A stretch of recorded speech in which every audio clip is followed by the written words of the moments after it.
Widow pension, বিধবা ভাতা। তো আপনি এখন কিন্তু খুব সহজেই বিধবা ভাতায় আবেদন করতে পারবেন এবং ইতিমধ্যে নতুন ফর্ম প্রকাশিত হয়েছে বিধবা ভাতায় আবেদনের। চলুন দেখে নিচ্ছি আপনি কিভাবে বিধবা ভাতায় আবেদন করবেন, কী, কী ডকুমেন্ট জমা করতে হবে স্টেপ বাই স্টেপ। আর আপনি যদি এখনও পর্যন্ত ভিডিওতে লাইক না করে থাকেন অবশ্যই লাইক করে দিন। এর পাশাপাশি চ্যানেল সাবস্ক্রাইব করে পাশে বেল ক্লিক করে নোটিস সরকার রাখুন পরবর্তী ভিডিও সরকার পাওয়ার জন্য। আর আপনি যদি আমাদের ভিডিওটি ফেসবুক পেজ এমডি 300 দেখে থাকেন অবশ্যই ফেসবুক পেজটি ফলো করুন আর অবশ্যই ভিডিওটি প্রত্যেকে শেয়ার করে জানিয়ে দিন। তো প্রথমত দেখে নিচ্ছি আপনি কীভাবে ফর্মটিকে পূরণ করবেন। তারপর আমরা আলোচনা করব ফর্মটি আপনি কোথায় পাবেন, কোথায় জমা করবেন, কী কী ডকুমেন্টস লাগবে ইত্যাদি বিষয়গুলো। ফর্মটি আপনাদের কিন্তু ইংরেজি বড় হাতের অক্ষরে ইংলিশ ক্যাপিটাল লেটার ব্যবহার করতে হবে। সমস্ত ফর্ম আপনাদের ইংরেজি বড় হাতের অক্ষর স্মল লেটার ব্যবহার করা কিন্তু যাবে না। ইংরেজিতে ফর্মটি পূরণ করতে হবে। এখানে সেই আবেদনকারী মহিলার ফটো আপলোড করে দেবেন, যিনি বিধবা ভাতায় আবেদন করবে তার ফটো, সেই মহিলার কালার পাসপোর্ট সাইজের ফটো আপলোড করে দেবেন। রিসেন্ট ফটো, এক কথায় 4-5 মাস কিংবা 1 বছর পুরনো ফটো আপলোড করবেন না। রিসেন্ট ফটো আপনি তুলে সেটিকে এখানে লাগিয়ে দেবেন। তারপর নিচে রয়েছে পার্সোনাল ডিটেলস। যে মহিলা আবেদন করবে বিধবা ভাতায় সেই মহিলার নাম উল্লেখ করে দেবেন, ফার্স্ট নেম, এরপর মিডল নেম, তাহলে মিডল নেম উল্লেখ করবেন, নাহলে ফাঁকা রাখবেন। লাস্ট নেমে পদবি বসিয়ে দেবেন। আর অবশ্যই আপনি আধার কার্ড দেখে দেখে নামগুলো উল্লেখ করে দেবেন। তারপরে যে কিন্তু ফার্স্ট নেম দেখতেই পাচ্ছেন, তার যে হাজব্যান্ড মারা গিয়েছে সেই মৃত হাজব্যান্ডের ফার্স্ট নেম উল্লেখ করে দেবেন। তারপর তার যদি মিডল নেম থাকে তাহলে উল্লেখ করে দেবেন, নাহলে ফাঁকা রাখবেন। লাস্ট নেমে যে টাইটেল রয়েছে আপনার মৃত স্বামীর টাইটেল পদবি উল্লেখ করে দেবেন। তারপর জেন্ডার, এটা যেহেতু ফিমেলরাই আবেদন করতে পারবে, ফিমেল এটা থাকবে শুধুমাত্র, এই বক্সে টিকমার্ক করে দেবেন। ডেট অফ বার্থ, আধার কার্ডে আপনার ডেট অফ বার্থ কী রয়েছে, দিন মাস ইয়ার, তা আপনি উল্লেখ করে দেবেন। যদি আপনার আধার কার্ডে দিন মাস ইয়ার না থাকে আপনি আধার কার্ডটিকে অনলাইনে ডাউনলোড করে নেবেন মাই আধার পোর্টালে গিয়ে। এরপর আপনি পেয়ে যাবেন আপনাদের দিন মাস ইয়ার, তা উল্লেখ করে দেবেন। এবং বয়স আপনি কত দাঁড়ায়, 1 জানুয়ারি কারেন্ট ইয়ার 2026, 1/1/2026 অনুযায়ী আপনার বয়স কত দাঁড়াচ্ছে বর্তমানে হিসাব করে আপনি লিখে দেবেন যা দাঁড়ায় আপনাদের। তারপর নিজের যদি আপনার ফাদার নেম, এখানে আপনি আপনার বাবার নাম উল্লেখ করে দেবেন। তো আপনার নিজস্ব যে বাবা, একটা নিজ বাবা, জন্মদাতা বাবা, সেই জন্মদাতা বাবার নাম, এরপর মায়ের নাম, একই রকম first name, middle name, last name আপনি উল্লেখ করে দেবেন। তারপর আপনি কোন ক্যাটাগরি, কাস্ট আপনাদের জেনারেল নাকি এসসি নাকি এসটি নাকি ওবিসি, যদি ওবিসি হয়ে দেখেন আদার্সে টিকমার্ক করবেন, এসসি এসটি হলে সেই বক্সে টিকমার্ক করবেন এবং জেনারেল হলে জেনারেল বক্সে আপনি টিকমার্ক করে দেবেন। তারপর মান্থলি ফ্যামিলি ইনকাম, আপনার পরিবারের মাসিক আয় কত রয়েছে এই মুহূর্তে তা আপনি লিখে দেবেন। তারপর পার্সোনাল আইডেন্টিফিকেশন নাম্বার, পরিচয়পত্র, আধার কার্ড নাম্বার, এখানে আপনি আপনার আধার কার্ড নাম্বার বসিয়ে দেবেন সেই মহিলার। তারপর তার ভোটার কার্ড নাম্বার বসাতে হবে, ভোটার কার্ড অবশ্যই থাকতে হবে, ভোটার কার্ড নাম্বার বসিয়ে দেবেন। তারপর কন্ট্যাক্ট ডিটেলস, স্টেট অবশ্যই আমাদের ওয়েস্ট বেঙ্গল, আমরা বাসিন্দা, ওয়েস্ট বেঙ্গল থাকবে। এরপর আপনার অ্যাসেম্বলি বিধানসভার নাম কী রয়েছে, আপনার ভোটার কার্ডের পিছনেই পেয়ে যাবেন আপনাদের বিধানসভার নাম, তা লিখে দেবেন। ডিস্ট্রিক্ট কী রয়েছে আপনাদের, পুলিশ স্টেশন কী রয়েছে, আপনার ব্লক অথবা পৌরসভা অথবা কর্পোরেশনের নাম কী রয়েছে তা লিখে দেবেন। জিপি, গ্রাম পঞ্চায়েত অথবা ওয়ার্ড নং কী রয়েছে তা লিখে দেবেন। ভিলেজ অথবা টাউন অথবা শহরের নাম লিখে দেবেন যেকোনো একটি। আপনার হাউস নং অথবা পারমিট নং, যদি আপনার বাড়ির নাম্বার জানা থাকে তো উল্লেখ করবেন। বাড়ির নাম্বার আপনাদের যে রিসেন্ট যে আপনি ভোট দিয়েছেন সেই ভোটার স্লিপে পেয়ে যাবেন, অথবা 2026 যে ভোটার লিস্ট সেই ভোটার লিস্টে আপনার বাড়ির নাম্বার পেয়ে যাবেন। যে সমস্ত স্টার মার্ক নেই, যদিও বাড়ির নাম্বারের ঘরটি স্টার মার্ক নেই, আপনি দেখতেই পাচ্ছেন, এটি আপনি ফাঁকা রাখেন তবুও কিন্তু সমস্যা নেই। তো রাস্তার নাম, যদি আপনার রাস্তার নাম জানা থাকে আপনি জাতীয় সড়কের নাম্বার তো উল্লেখ করে দেবেন, আর নাহলে আপনি ফাঁকা রাখবেন, স্টার মার্ক নেই। পোস্ট অফিস আপনি কী রয়েছে তা লিখে দেবেন, পিন করে আপনি বসিয়ে দেবেন।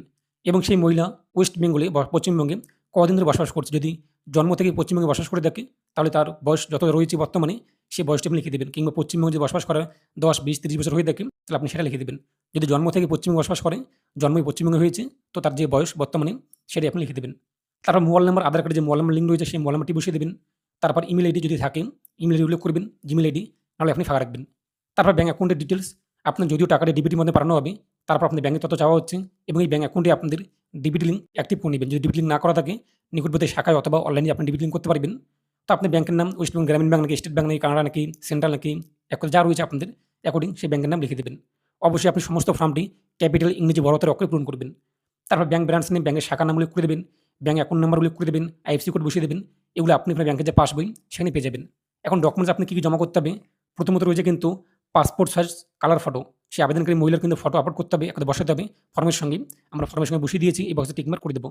তারপর হাজব্যান্ডের ডেথ সার্টিফিকেট, আপনার স্বামী যে মারা গিয়েছে আপনার স্বামীর কিন্তু মৃত্যুর সার্টিফিকেট লাগবে এবং সেটা জমা করতেই হবে। স্টার মার্ক রয়েছে আপনি দেখতেই পাচ্ছেন, যদি না থাকে আপনি আবেদন করতে পারবেন না।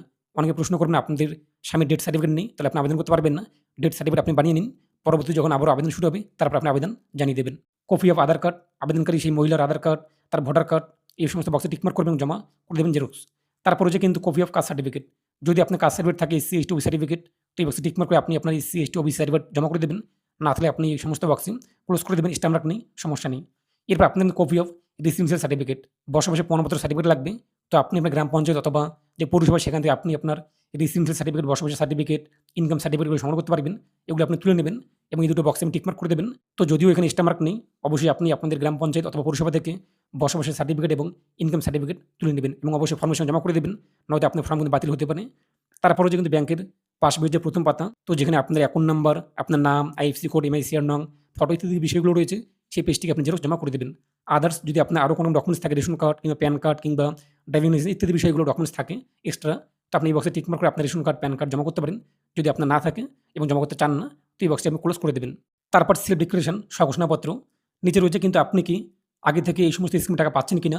ন্যাশনাল এক কথায় এটা এনএসএপি দেখতেই পাচ্ছেন, এটা কিন্তু কেন্দ্র সরকারের স্কিম, ওলেক পেনশন, বয়স্ক ভাতা কিংবা বিধবা ভাতা কিংবা প্রতিবন্ধী ভাতা। যদি আপনি কেন্দ্র সরকারের এই সমস্ত স্কিমে টাকা পেয়ে থাকেন, এগুলো বক্সে টিকমার্ক করে দেবেন, আর না পেলে আপনি ক্লোজ করে দেবেন। যদি আপনি ওলেক পেনশন পেয়ে থাকেন, সেটা রাজ্য সরকারের, তো এই বক্সে টিকমার্ক করবেন, নাহলে আপনি ক্লোজ করে দেবেন। যদি আপনি মানবিক প্রকল্পের টাকা পেয়ে থাকেন, এই বক্সে টিকমার্ক করবেন, নাহলে আপনি ক্লোজ করে দেবেন। লোক প্রসার প্রকল্পের টাকা পেলে আপনি এই বক্সে টিকমার্ক করবেন, নাহলে আপনি ক্লোজ করে দেবেন। যদি আপনি ফিশম্যান ওলেক পেনশনের টাকা পেয়ে থাকেন, এই বক্সে টিকমার্ক করবেন, নাহলে আপনি ক্লোজ করে দেবেন। ফার্মার্স ওলেক পেনশনের টাকা পেলে এই বক্সে টিকমার্ক করবেন, নাহলে আপনি ক্লোজ করে দেবেন। আর্টিসিয়ান কিংবা উইভার ওলেক পেনশন টাকা পেলে এই বক্সে টিকমার্ক করবেন, নাহলে আপনি ক্লোজ করে দেবেন। Pension of retire government employee অথবা ফ্যামিলি পার্টিস পেনশন, যদি আপনি সরকারি একজন আধিকারিক হয়ে থাকেন, বর্তমানে আপনি পেনশন পাচ্ছেন, তাহলে আপনি এই বক্সে টিকমার্ক করবেন, নাহলে আপনি ক্লোজ করে দেবেন।